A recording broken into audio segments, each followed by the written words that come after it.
कभी सोचा है कि कुछ स्टूडेंट्स हमेशा टॉप कैसे करते हैं?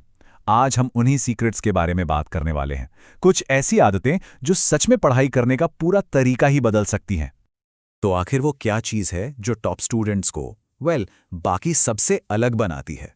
क्या वो पैदाइशी जीनियस होते हैं? नहीं, जवाब उनके दिमाग में नहीं बल्कि उनकी स्मार्ट स्टडी हैबिट्स में छिपा है।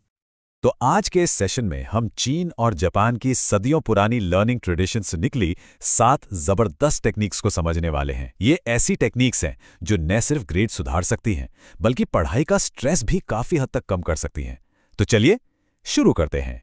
हमारी जो पहली कुछ टेक्निक्स हैं वो एक मजबूत फाउंडेशन बनाने पर फोकस करती हैं, क्योंकि देखिए, सफलता की एक बड़ी इमारत वो हमेशा छोटी छोटी और लगातार रखी गई ईंटों पर ही तो खड़ी होती है ना। तो हमारी लिस्ट में सबसे पहले आता है काइज़ेन। ये एक जापानीज फिलॉसफी है जिसका मतलब है हर दिन बस एक छोटा सा कंसिस्टेंट इंप्रूवमेंट। ये घंटों रट्टा मारने के बारे में नहीं है बल्कि हर रोज थोड़ा थोड़ा लेकिन लगातार सीखने के बारे में है। अब जरा काइज़ेन और रट्टा मारने के बीच का फर्क देखिए। एक तरफ है हर दिन सिर्फ 10-15 मिनट की फोकस पढ़ाई, जिससे स्ट्रेस कम होता है और एक जबरदस्त आदत बनती है। और दूसरी तरफ है घंटों तक पढ़ाई का मैराथन, जिसका नतीजा अक्सर बस थकान और बहुत सारा स्ट्रेस। अच्छा, अब हमारी अगली टेक्निक है एक ऐसा रिचुअल बनाने के बारे में जो दिमाग को फोकस करने के लिए तैयार करता है। इसे जापानी में शुचुर्योकु कहते हैं, जिसका मतलब है द पावर ऑफ कॉन्सेंट्रेशन। और ये रिचुअल बहुत ही सिंपल लेकिन कमाल का असरदार है।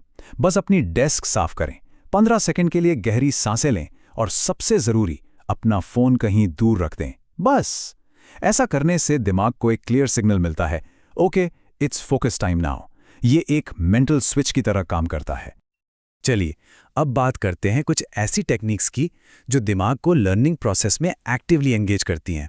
मतलब सिर्फ जानकारी को पढ़ना नहीं बल्कि उसे हमेशा के लिए याद कैसे रखा जाए उस पर फोकस करती हैं। इसे कहते हैं एक्टिव रिकॉल वॉल, जो एक बहुत ही बढ़िया चीनी टेक्निक है। जरा सोचिए, दीवार पर आपके सबसे जरूरी फॉर्मूले, मुश्किल कॉन्सेप्ट्स, सब कुछ चिपका हुआ है। अब जितनी बार भी कोई वहां से गुजरेगा, दिमाग सबकॉन्शियसली उस जानकारी को रिवाइज कर लेगा। कमाल है ना? तो ये दीवार एक तार से डबल रोल निभाती है। ये एक पैसिव रिमाइंडर है जो रोज आंखों के सामने रहता है, और साथ ही एक एक्टिव टूल भी है जिससे चीजों को फटाफट रिकॉल किया जा सकता है। इससे लर्निंग कमरे का एक नेचुरल हिस्सा बन जाती है। अगर किसी चीज को पढ़ा सकते हो तो समझो उसमें महारत हासिल कर ली है। ये कहावत हमारी अगली टेक्निक का कह सकते हैं मूल मंत्र है। एक बहुत ही सिंपल लेकिन गहरा आइडिया जिसे कई टॉप स्टूडेंट्स फॉलो करते हैं। क्योंकि जब कोई किसी टॉपिक को किसी और को समझाने की कोशिश करता है या आईने में देखकर खुद को ही क्यों ना हो, तो फौरन पता चल जाता है कि कहाँ कॉन्सेप्ट्स क्लियर नहीं है। अपनी अंडरस्टैंडिंग को टेस्ट करने का ये सबसे असरदार तरीका है। और ये है टॉपिक बैचिंग की पावर। देखिए, दिमाग को हिस्ट्री से सीधे केमिस्ट्री जैसे अलग सब्जेक्ट पे स्विच करने में ज्यादा मेहनत लगती है। इसके बजाय एक जैसे सब्जेक्ट्स को एक साथ पढ़िए, जैसे मैथ्स के बाद फिजिक्स। ये बहुत नेचुरल लगता है ना? इससे दिमाग पर लोड कम पड़ता है और सीखने की स्पीड भी बढ़ती है। चलिए अब आते हैं हमारे आखिरी सेट ऑफ टेक्निक्स पर, जो है टाइम मैनेजमेंट के बारे में।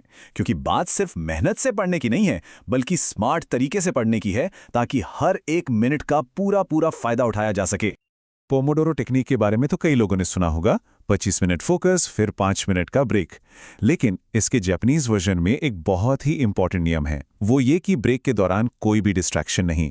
मतलब no phone, no social media, बस थोड़ा स्ट्रेच कर लिया, पानी पी लिया, दैट्स इट। और इस नियम के पीछे एक बहुत सॉलिड वजह है। ये दिमाग को रिफ्रेश होने का मौका तो देता है, लेकिन उस डीप फोकस को टूटने नहीं देता जो फोन उठाते ही गायब हो जाता है।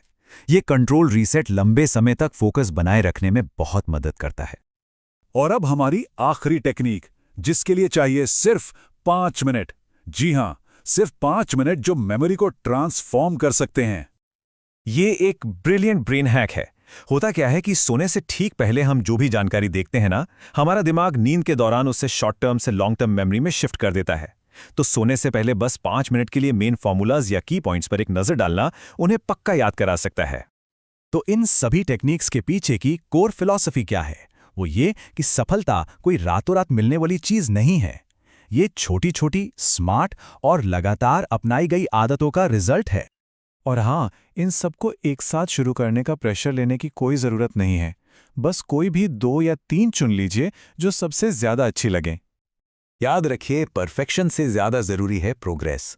इनमें से बस कुछ आदतों को अपनी रूटीन में शामिल करना भी सीखने के तरीके में एक बहुत बड़ा पॉजिटिव चेंज ला सकता है। तो सवाल यह है कि वो पहली आदत कौन सी होगी? क्या वो काइजन का 1 मिनट होगा, या एक डीप फोकस रिचुअल, या फिर सोने से पहले वो 5 मिनट का रिव्यू? पहला कदम चुनना ही इस सफर की शुरुआत है। तो अपना चुनाव करें और आज से ही शुरू करें।